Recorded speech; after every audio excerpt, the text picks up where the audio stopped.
What up, people? It's your boy Chig from Guna Eagle Eye coming to you again with a brand new video. This time it is to preview the Wolves versus Arsenal game. Now, you may have seen by the title that I've gone with season defining 9 days. 9 days, Chig? Why are you stopping at 9 days?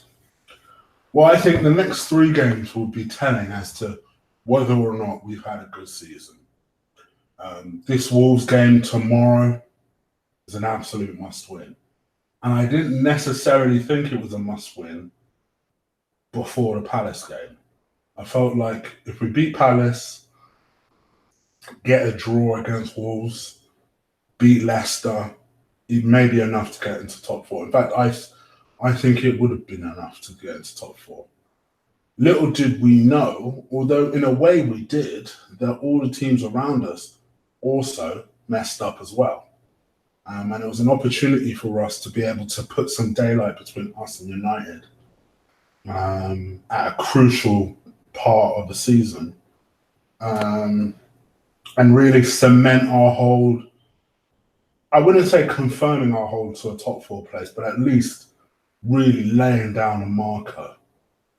And in a lot of ways, I mean, Chelsea did end up messing up yesterday, and we have to consider that as a bit of a reprieve. But in a way, they weren't under a lot of pressure. We have played a game less than them, so we do still have that game in hand, that game being tomorrow. And because of that, really, this becomes a must-win for us. We have to win this game. We just have to win this game. And it's going to be a really difficult game because this is a Wolves side who, yes, they are 10th at the moment, but they are 1 point. I repeat, 1 point from 7th place. You know, as you look through the table, and I'm just getting that up as we speak, because like the professional I am, I should have had it up in the first place and I didn't. My bad. There's a little mini league going on in the Premier League. So currently, 7th place is Everton, who, remember Everton were going through that little difficult patch and then Santa Claus Arsenal came into town and it's almost restored their confidence because they ended up beating us in that game. And now they're finishing the season strong. They're 7th at the moment. Watford, who I think have had a fantastic season, are in 8th, so they actually play today against Southampton. So you would think Southampton, they should be able to beat Southampton. The Leicester, who under Brendan Rodgers are finishing the season strongly.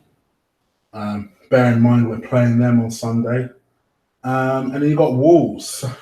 So this little motley crew of teams are the teams that we've been playing lately. I'm going to lie, this is going to be a difficult game, man. Wolves have some good players. Good players. And you've got to think, as someone who is just genuinely kind of excited by that Wolves team, and I am. I like Wolves, man. I like Wolves. You've got to think their team's going to get stripped. Like, stripped of those players. You know, whether it's Raul Garcia, I know that he has... Sorry, is it Raul Javier Garcia? I can't remember his name. Raul, their striker anyway.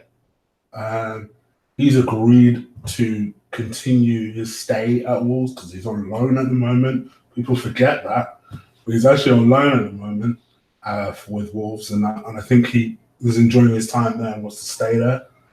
They've got Jota. I rate Jota so much.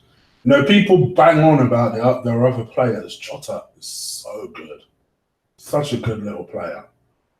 And then Neves, who, for me, is probably number 3 on my list of people that I would happily come in and see replace Ramsey. Very good little player. And João Montino. I think he's 33, 34 now. My man has still got it. Still pinging balls left, right, and centre.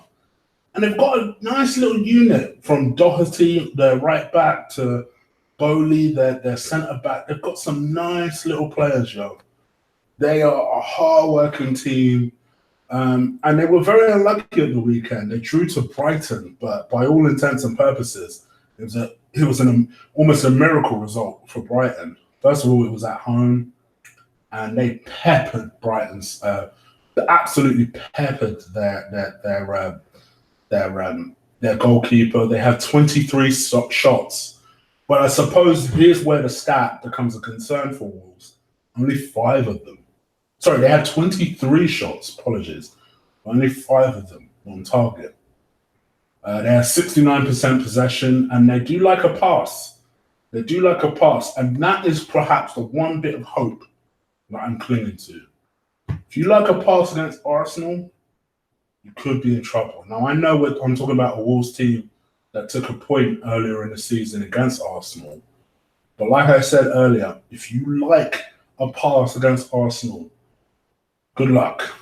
Having said that, these guys do like making a fool out of big teams.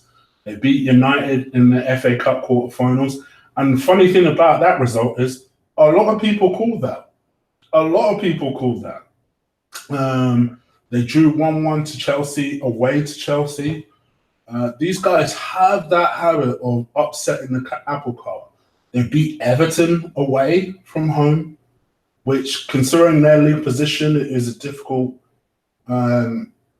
is a very good result for them. All right, they lost 3-0 to Man City away, and they had a man sent off. But let me tell you, until they had that guy sent off, they were doing well. They were doing well, you know. They beat Leicester 4-3 as well, very early on this year. Just looking through some of their results, trying to jog my memory. They beat Chelsea at Molineux 2-1 in December. So we're talking about a Wolves team that do have this habit of just upsetting the apple cart. Look, Man United, again, they drew 1-1 to them in September. These are decent. They are decent. This is not going to be easy. Funny enough, Liverpool got to play them. I think Liverpool, by that point, when the league title's on the line, they'll bang over Wolves. But that be no disrespect to Wolves. It's just when you have one game to win for the league title, and it's not that other team that you're facing, it don't matter who you're playing against, you'll bang them over. And Wolves are a good team, good manager. Everybody's jealous of the beard of that manager. So I like them. You can tell I like them. Look at how fondly I'm talking of them. Having said that, all that fondness crap goes away tomorrow. I want us to slice and dice their tails off. I don't give a damn. I don't care. I don't care. We need to neuter them. Do whatever it takes. Do whatever it takes. Do whatever it takes, because ultimately, at the end of the day, we also have something on the line. And yeah, it isn't the league title that everybody wants. But as I keep saying, if it all goes tits up in Europa, if we don't take care of business in the Premier League, we're screwed. And a lot of people will sit there and say, yeah, but what does fourth place ultimately mean? In normal circumstances, I'm with you. In normal circumstances, I say you're absolutely right. But you can't then say that and then say, oh, well, the board are going to spend money. And then when they don't, then say, well, it's because they're self-sufficient. Exactly. So this is why it's key to get in the Champions League. Because if we get in the Champions League, it's more money for the club. It's more money for us to replace people like Squadron and Staffy. You know, for all of the bitching and the complaining and the moaning about a player that I done told you guys about 3 years ago. Now people are starting to see the light finally. For all of the bitching and moaning and complaining, it don't mean a damn thing unless we're in the Champions League. And that's the bottom line. Yes, I want the league too. But ultimately, this is the first port call. This is the first step in achieving that goal.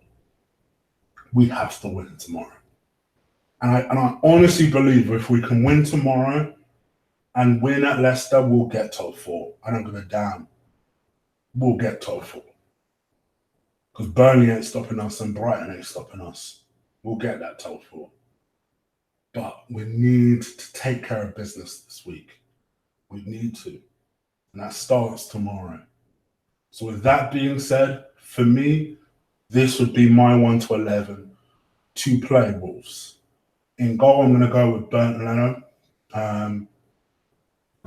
No discussion to be had, really. Let's stop messing around the defence and bring back our original defence. So that's Monreal, that's Koscielny, that's Socrates. They're our best back three. Let's face it, we're going to go a back three away from home. And against Wolves, actually, I quite like that idea because I expect Jimenez to cause us a lot of problems tomorrow. And I think the way you deal with that is by putting 3 men on him, particularly Socrates on him. So, because he's big, he's strong, and you don't feel no way about bullying defenses. So let's get a man on him quick. Right wing back, let's go with Ainsley Maitland-Niles. Even when he came on against that disgrace of a game, he immediately improved things. I'm really starting to like what I'm seeing from this kid, you know. Just the last couple of weeks, if we say it real quietly upped his game. Let's hope he continues that against Wolves tomorrow. Left wing back, I'm going to go with Kolasinac. I think I said his name was Monreal in my player ratings. Apologies. I would like to see a bit of a step up from him now. Last 3-4 games, I've seen his level drop. I'd like that to rise back up again because he had a really good March. I'm not sure what has happened in April. So Kolasinac for me. There's this cloak and daggerness about whether or not Granit Xhaka is fit or not. I watched Emre's press conference today, and he didn't want to reveal if Xhaka was going to be ready or not. So that tells me he's probably going to be ready, to be honest. And I see him playing with Torreira. It's our best centre mid partnership, particularly away from home. Let's just get on with it. And now the decisions start.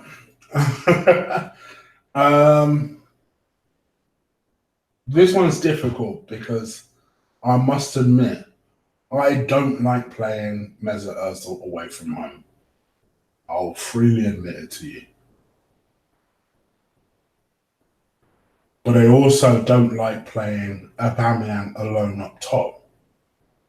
So I think with all of that said, and I think Mkhitaryan's in poor form, Mesut Ozil doesn't particularly play well from home, I would keep those two on the bench. And I'm going to go with the unpopular choice, I know, of Alex Iwobi, just in front of Torreira and Xhaka, just playing in that number 10 hole. Behind Lacazette and Aubameyang, I'm going with the two up top again. Away from home, I think it's a statement of intent. I think with that, we'll win this game. I honestly do think we'll win this game. I think we have to win this game. And I have changed my mind because, yes, on the Gruner Talk, I did say 1-1. In fact, on the Gruner Talk, I actually thought we'd lose the game. But the more and more I think about it, the more I think we have to win. And we do tend to bounce back from losses. Touch wood. We do tend to bounce back from losses well. So I think if we do it again, hopefully, by hook or by crook, 2-1 Arsenal. I'm going to go with Lacazette for the first goal, Iwobi for the second. You guys let me know what you think. Leave it in the comments below. If you like this video, crush, destroy, drop kick that like button for me. I appreciate when you guys do it. Tomorrow, I'm going to be back with my partner in crime, Lee. I'm going to be doing another watch along, so do stay tuned to that. I know you guys love it. VP, I hope you're ready. I hope you're ready, my man. So I'll see you guys tomorrow. Yeah, I think that's pretty much it from us, from me anyway. All right, guys, take care. See you guys tomorrow if you can catch us before the watch along. I can't speak today. I don't know what's wrong with me. All right, I'm out of here, people. Take care. Deuces.